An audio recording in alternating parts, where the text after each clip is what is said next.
Desa Seinagalawan adalah salah satu desa yang terletak di Kecamatan Perbaungan, Kabupaten Sedang Bedagai, Sumatera Utara, Indonesia. Sekitar 3.134 jiwa menghuni desa Seinagalawan. Mayoritas penduduknya beretnis Banjar, lalu disusul dengan etnis Melayu, Jawa, dan Batak. Desa ini memiliki 3 dusun. Salah satu dusunnya, yaitu Dusun 3, memiliki nama lain Kampung Nipah.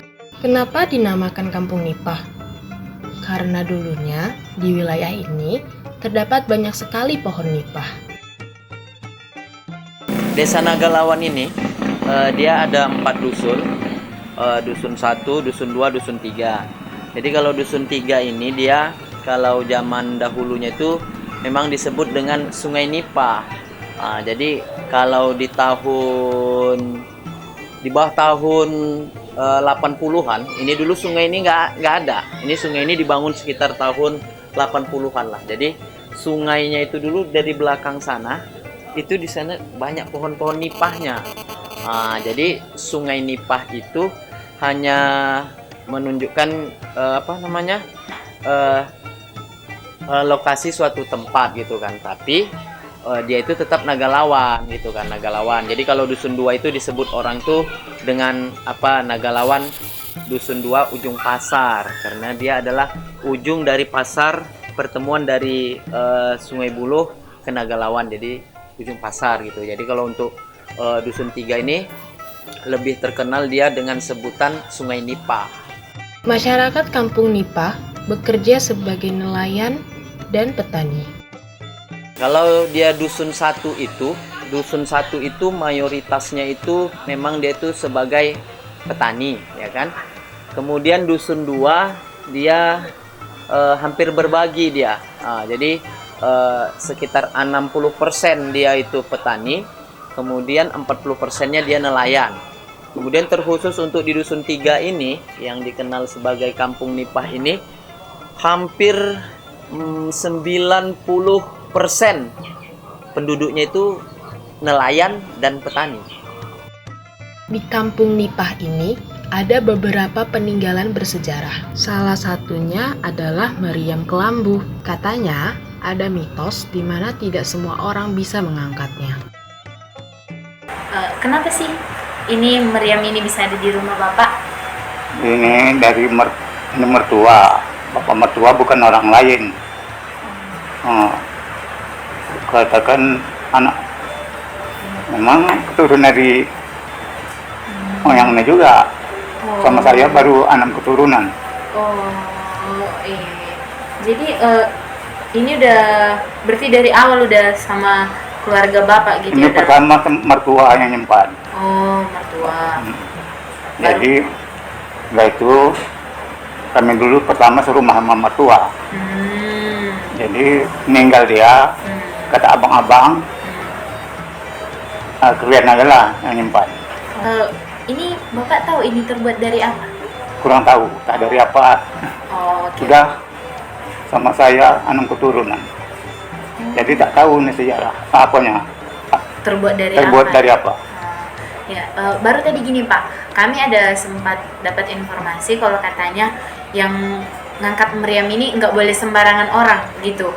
Karena ada pernah dari Medan katanya itu petinju nggak bisa ngangkat ini. Sementara ya itu Bapak tahu kenapa bisa begitu ini? Waktu itu kurang tahu juga lah kita, dia kemana dia bisa terangkat. Coba banyak juga yang bisa ngangkat. Anak yang orang yang besar badan pun kadang-kadang tak terangkat. Ada yang katanya ada taksir 50 kilo, ada 25, ada yang lebih dari.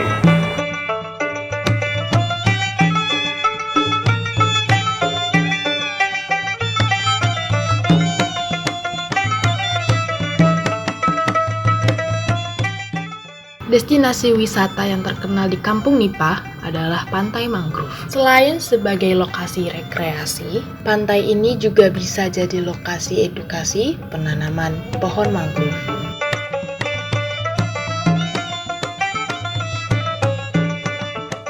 Anak bagi keluarga nelayan di Kampung Nipah, Desa Senegalawan adalah sebuah anugerah yang tidak ternilai harganya.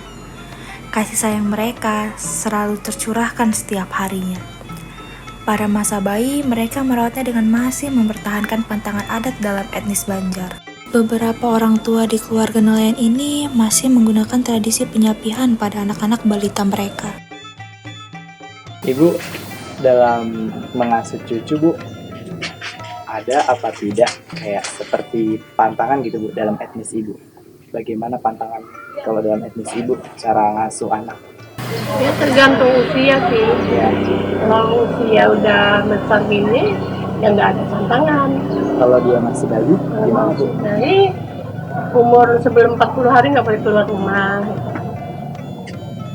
Kenapa itu, Bu? Entah Ada mitos percaya. atau fakta nggak tahu. Katanya banyak sawan. Yang dibilang itu kan tantangannya itu tadi nggak boleh keluar. Makannya harus dijaga, nggak boleh makannya minyak, lemak. Kalau penyapihan gimana, Bu? Penyapihan sapi. Itu alami aja sih. Jadi, kadang kan anak ini dikasih yang pahit aja dia berhenti. Berapa tahun biasanya itu, Bu? Kalau cewek sih 2 tahun. Kalau cowok? 2 tahun. Cara khusus ibu supaya kayak anak kan biasanya rewel kan, Bu, suka nangis. Gimana cara ibu supaya menenangin anak gitu? Ya kadang nyanyikan. Menyanyikan, apakah ada nyanyi tersendiri, Bu, atau nyanyi? Dia suka selawat. Mau selawat. Mm-mm. Ada nggak, Bu, kesulitan dalam mengasuh anak? Tulisannya memang harus banyak sabar. Anak ini kan kadang macam-macam tingkahnya, ada yang ewel, ada yang lincah, ada yang bandel. Sabar aja. Gimana Sulitnya, ibu kayak membagi pekerjaan ibu dengan kayak mengasuh anak? ya, gimana lah di saat dia tidur baru mau kerja, mulai beraktivitas kan. Tidurkan dulu dia, pada dia diam, disambil. Kayak jualan gini kan bisa duduk sambil gendong.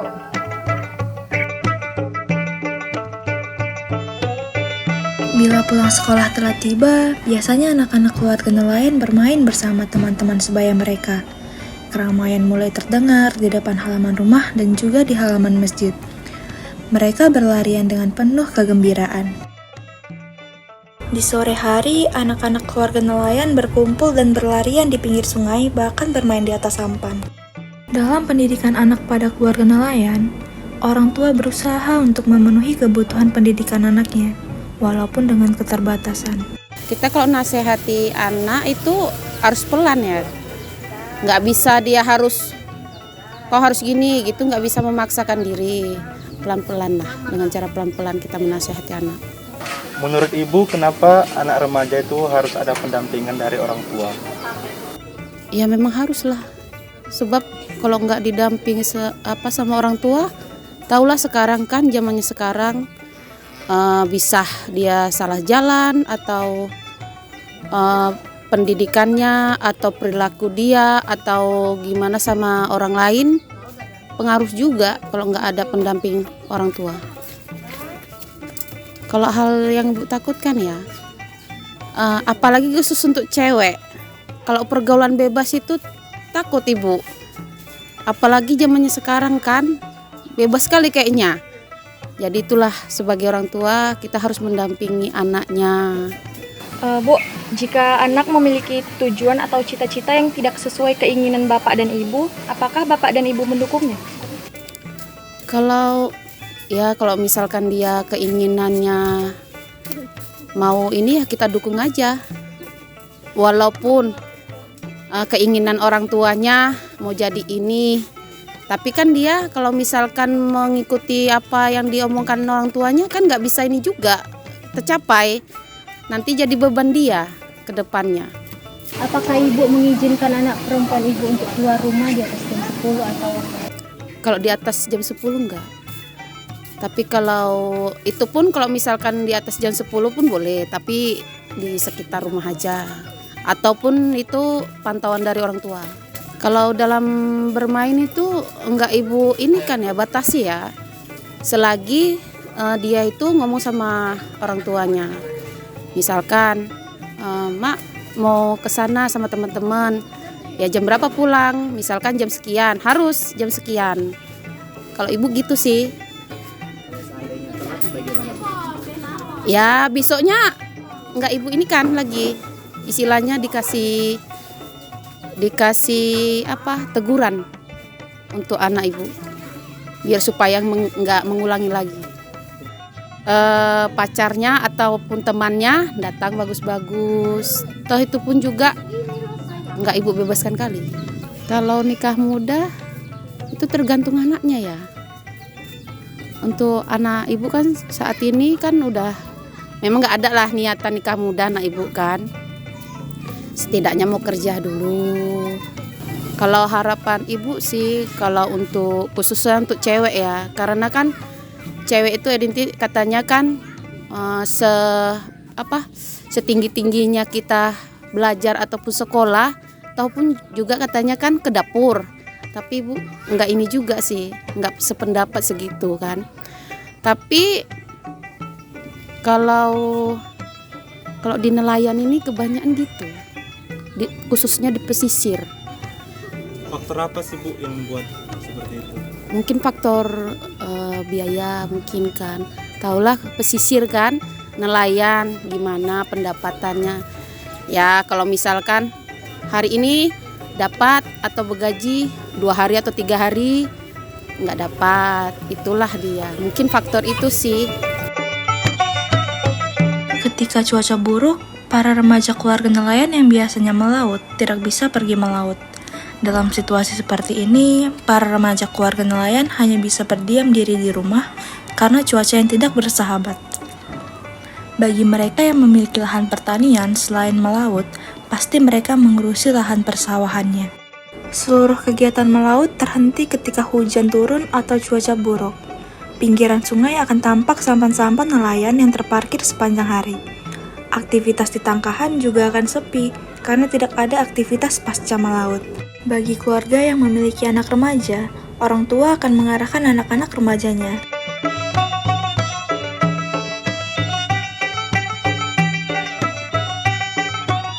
Aktivitas ibu-ibu di kampung Nipah biasanya sudah dimulai dari pagi hari. Jadi sekarang kerjaan ibu ini memang fokus untuk ibu rumah tangga. Kemarin guru. Dari 98 udah ada SK guru. Cuman tahun 2021 berhenti. Udah nggak ngajar lagi. Alasannya apa ya? Capek lah. Pingin di rumah aja. Jadi sekarang kayak di rumah itu aktivitas ibu ini dari pagi lah gitu. Bapak kan kerjanya melaut, tapi udah dengar juga cerita bapak tadi. Iya. Bapak sibuk juga ngurusin gitu kan. Tambah. Iya. Jadi aktivitas pagi itu kalau bapak melaut itu apa yang ibu siapin gitu? Atau ibu bangun jam berapa untuk persiapan bapak gitu? Kalau masalah ke lautnya kan di sini tengok pasang surutnya. Kadang kalau pasang surutnya pagi, subuh, bangun pagi, nyiapkan sarapannya, bontot lah ya kan, kalau bahasanya bontot. Para ibu yang memiliki anak yang bersekolah akan membantu anaknya bersiap-siap sebelum pergi ke sekolah, seperti halnya Ibu Atik. Misalnya kalau ada ini sebelum sekolah gitu, apa aja sih aktivitas ibu untuk dia gitu? Ya, bangun sekolah, bangun tidur lah, dibangunin, suruh sekolah, payah kali bangunnya. Udah gitu sarapannya, udah gitu 6:30 ibu ngantar. Antar jemput. Setelah suami dan anaknya pergi, kini para ibu pun berkutat dengan urusan dapur. Ketika urusan dapur di pagi hari selesai, terlihat perbedaan yang menunjukkan bahwa ada sebagian ibu-ibu yang hanya beraktivitas di rumah dan sebagian lagi mengikuti kegiatan kelompok nelayan. Tanya ibu, aktivitas dari pagi itu dari bangun tidur ngapain aja ibu? Biasa kayak ibu rumah tangga, apa kerjaan, cuci piring, nyapu, bersih rumah ya, bersih rumah. setelah itu kayak setelah berangkat sekolah anak, ibu ada ngelakuin aktivitas lagi ya? Kalau di luar enggak, di rumah aja. Full berarti seharian ya Bu. Berarti kalau siang hari kan waktu luang gini ya kan Bu, ibu ngapain ya Bu? Ngapain ya? Kayak Tetangga gitu ya? Luar ya, di rumah aja lah. Kerja di rumah aja. Ini kan situasinya kan beda Bu, kayak biasanya bapak kan melaut gitu kan, berarti ibu sendiri gitu. Kalau di rumah, ya. Terus kalau ada bapak, orang ibu sama bapak ngapain gitu? Ngapain ya, biasa duduk nengok TV, nanti makan ya kan, makan bapak. Sebagian ibu-ibu yang bergabung dalam kelompok Muara Tanjung mengungkapkan bahwa kegiatan ini selain menjadi kesenangan tersendiri, juga dapat membantu perekonomian keluarganya, walaupun hasilnya tidak banyak. Kondisi ini kayak kurang hujan, udah 3 hari, nah kan itu juga sedikit. Jadi kalau misalnya ada apa sih target itu dalam mendapatkan itu harus mencapai sekian gitu. Jadinya kalau cari hujan gini kayak nggak ada, mungkin nggak dapat tuh. Yang kami jual itu kan nggak yang beli gitu. Pengunjung pun nggak yang datang. Peranan para ibu dalam sektor domestik sangat penting dalam kesejahteraan keluarganya. Walaupun pekerjaan sebagai ibu rumah tangga mungkin terlihat sederhana, tetapi ada begitu banyak hal yang harus dikerjakan setiap harinya. Seorang ibu adalah orang yang pertama kali bangun di rumah dan menjadi orang yang paling terakhir tidur. Perempuan dalam keluarga nelayan di Kampung Nipah, Desa Seinagalawan, memiliki banyak peran di ranah publik. Dari beraktivitas di kelompok perempuan, pekerja di wisata pantai, dan di sektor formal seperti ibu kepala dusun dan guru. Di Kampung Nipah terdapat kelompok perempuan Muara Tanjung. Kelompok perempuan Muara Tanjung berpartisipasi dalam penanaman dan konservasi mangrove. Ibu pekerjaannya apa kalau untuk yang sekarang? Sekarang ini ibu ya di sini lah, di kantin. Oh, di kantin mangrove ini ya Bu? Iya. Kalau boleh tahu udah berapa lama Ibu bekerja sebagai kantin? Udah lama, dari bukanya kantin ini deh. Oh, dari buka kantin ini? Dari 2011an gitulah. Berarti ini udah kegiatan sehari-hari ya Bu? Iya. Kalau selain ini apa lagi Bu kegiatannya? Kalau kegiatan untuk di kelompok sini, selain di kantin, ada juga kadang ada anak sekolah datang ini belajar pengolahan, membuat kerupuk mangrove. Oh, ada namanya kerupuk mangrove ya Bu? Ya, itu kayak mana Bu? Dari daun jeruju. Dari daun jeruju? Ya. Selain kerupuk mangrove, kita ada juga buat sirup, dodol. Kalau misalnya lagi ada hujan tuh gimana? Gimana ya, kayak gini hujan walaupun dah kita tugas ya tetap datang. Oh, tetap ada ya Bu, nggak ada libur gitu? Ya. Kalau apa kan kita kalau hari biasa kita main shift. 2 hari sekali ganti kawan, asal 2 hari sekali ganti gitu. Kalau hari Minggu, hari besar kita masuk semua. Anggota kita kan ada perempuan ada 17. Oh, berarti rata-rata dari perempuan desa sini pekerjaannya di sini ya Bu? Kalau untuk di kelompok kita kan kayaknya ini kelompok. Oh, ada kelompok. Kelompok apa mangrove istilahnya ini koperasi. Untuk kelompok kita kan ada perempuannya ada 17 orang itulah yang perempuan yang di sini. Peranan perempuan di keluarga nelayan mempunyai peran di ranah publik dan ranah ekonomi. Karena dari kegiatan tersebutlah mereka mendapatkan penghasilan. Sedangkan bagian dari mereka yang bekerja di sektor formal ada yang menjadi guru dan ibu kepala dusun. Sebagai istri dari ibu kepala dusun, kegiatan apa aja yang biasanya ibu lakukan ketika di luar rumah atau sebagai ibu kepala dusun? Posyandu, CKK, arisan. Dalam kegiatan posyandu, ibu biasanya menjadi ketua penyelenggara? Kader. Jadi kader. Oh, jadi yang melakukan kegiatannya apa? Memeriksa anak-anak atau? Iya, ibu bidan. Ibu bidan. Oh, sekaligus ibu bidan. Ibu bidannya lah. Ibu bidannya. Bidan desa. Bidan. Selanjutnya Bu, kalau di desa kan banyak kegiatan. Nah, ya partisipasi perempuan di kegiatan desa itu biasanya seperti apa? Gotong royong. Perempuannya bisa melakukan apa? Ya itu gotong royong. Oh, bareng-bareng. Biasanya kan kalau gotong royong perempuannya yang masak, enggak? Tapi ikut gotong royong. Iya, sama gotong royong. Peran lainnya adalah sebagai guru, seperti Kak Cynthia yang bercerita bagaimana peranan sebagai seorang pengajar di ranah publik. Menurut saya, perempuan itu nggak mesti di rumah, karena bisa membantu ekonomi keluarga, satu, jadi alhamdulillah didukung. Keren ya Bu, jadi di samping kegiatan Ibu sebagai guru, misalnya Ibu ikutan organisasi atau apa yang di luar rumah yang Ibu lakukan? Paling itu organisasi sebagai guru, misalnya PPG gitu kan, keluar hanya sekedar itu sih. Kalau misalnya untuk guru aja yang keluarnya. Kalau PPG itu Ibu apa ya, boleh dijelaskan sedikit tentang PPG? Itu masalah untuk guru-guru yang ada di sedang berdagang. Misalkan kita ada keluh kesah masalah sekolahnya, minta solusi dari guru-guruan gitu, masalah PPG. Berbagai aktivitas perempuan juga didukung oleh laki-laki. Bapak Kepala Dusun menceritakan bagaimana laki-laki mendukung perempuan dalam beraktivitas. Kalau ibu-ibu yang di sini, kalau menurut penonjol menurut saya ya mereka kan udah masing-masing sudah ada aktivitas. Yang mana yang bekerja di pantai, yang bekerja di resto, di samping juga itu ya kerja-kerja pocok-pocok yang lain lah. Ada yang nanam, seperti itu. Kelompok Muara Tanjung diketuai oleh Ibu Jumiati, sebuah kelompok yang berperan dalam hal edukasi dan konservasi mangrove. Kelompok ini mendapatkan penghargaan dari pemerintah Indonesia.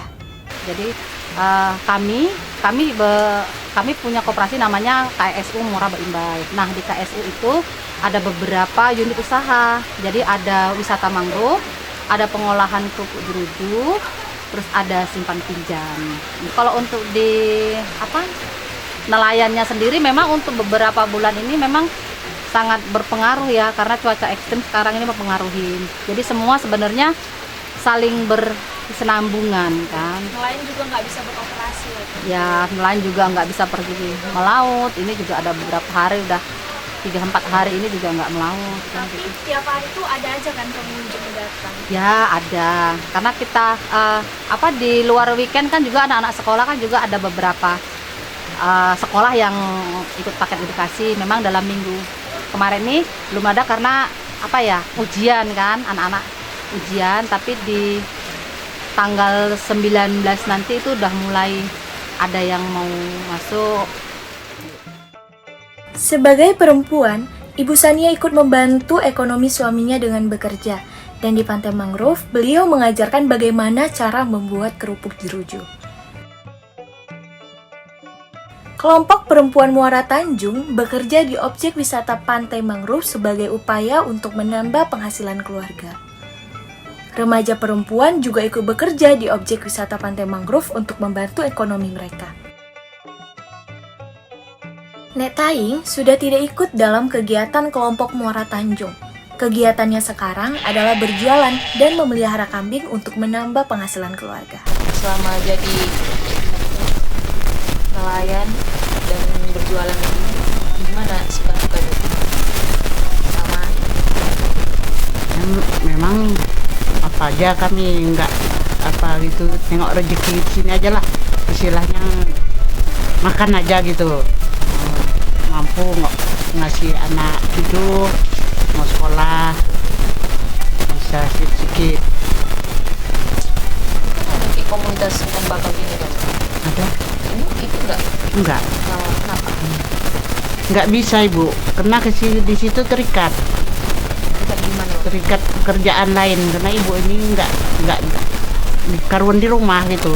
Nanti ada pesta, masak, pergi. Nah, jadi nggak bisa ngikut dari mau wirid mau apa, ada kemalangan, jadi ibu juga yang bapak pun nggak bisa, bapak dia Bilal ya. Inilah perjuangan para perempuan keluarga nelayan di desa Seinagalawan. Suka duka mereka bekerja demi membantu ekonomi keluarga agar tetap bisa hidup lebih layak. Perempuan hebat yang tak kenal lelah.